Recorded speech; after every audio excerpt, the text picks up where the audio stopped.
Hi guys, I'm just going to show you my Royal Australian Mint Brilliant Uncirculated Roo collection. I started this when I first started collecting coins about 3.5 years ago, but I never got right into them, so I've just brought it up to date now. So I'll just go through them and talk a little bit about it. It's the first one.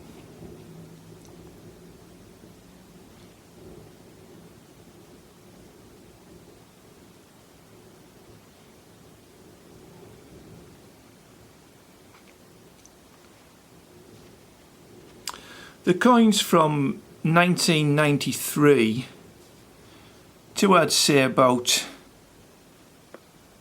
2003 are relatively inexpensive. You can pick most of them up for anywhere between about £20 to £35. I know that's a widespread, but it's not a great deal of money. And they're really nice looking coins. The ones to get if are the carded ones really. There seems to be a big collector base in Germany and Australia for the carded versions, and they are quite nice. You know, if you've got the space to store them, get the carded versions.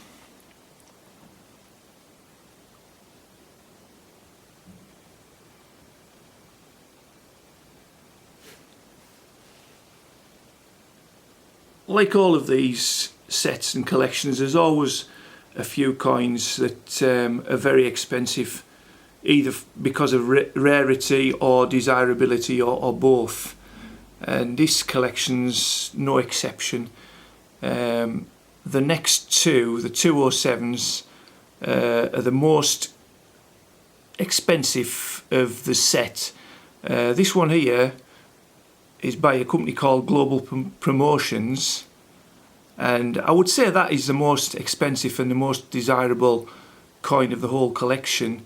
And that there's a wide spread. You know, you might be lucky on eBay, you might get a collector who's unloading a few coins and get it reasonably cheap, but you're unlikely to see this coin for less than £150, and they can go for anything up to 250, so that's quite a wide spread up. Between 150 and 250 pounds is what they tend to make. The other one, again, obviously it's a 207, and this one's by a company called Downey's, an Australian company. Similar story with them. You can pick this one up between, I'd say, about 120 and 220 pounds. So they're quite expensive, those two particular coins. And the other expensive one is this one, the 208. That you can pay anywhere between £70 and say 100.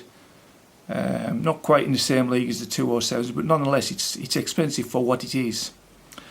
And then the 209, that usually makes round about £50–60, and that's a similar story with the 2010. And then the prices drop again for the 2011 and 2012, anywhere between £30–40, and then obviously we're right up to date now with the 2013 onwards. They were all make what they make, about £40. You can buy these from some companies, still have them in stock, and that's what you're going to pay for them. You're going to pay about £40. So overall, it's quite an inexpensive collection, apart from the rare ones, you know. So just have a look out for them. If you remember from my other video regarding the Roos, I was talking about the different cases of the proofs, and this is the latest 1 ounce proof coin, and it's got a lovely case with a detachable inner, and it's a sensible size. So I just hope the Royal Australian Mint keep that going for a while. So that's my set up to date as such. I mean, it's one of these ongoing collections. But they're really nice to collect. The mintages on them vary from about 75,000 for the earlier ones, and they tend to drop down as we go into the 2000s, and as you'll not be surprised, the rare ones, the 207, the total mintage for that was 8,598, and that's not for each version here, that is the total in all forms, because you can also get these that are not on cards, so that is the total for the whole lot. And the 208, that's a very rare one as well. That is actually the rarest at 6,802. Again, that comes in a couple of forms. It comes on obviously carded, and it comes uncarded as well. So that's it, guys, anyhow. So I wish you all a Merry Christmas, and let's hope we have a peaceful New Year everywhere. Okay, guys, see ya. Bye now.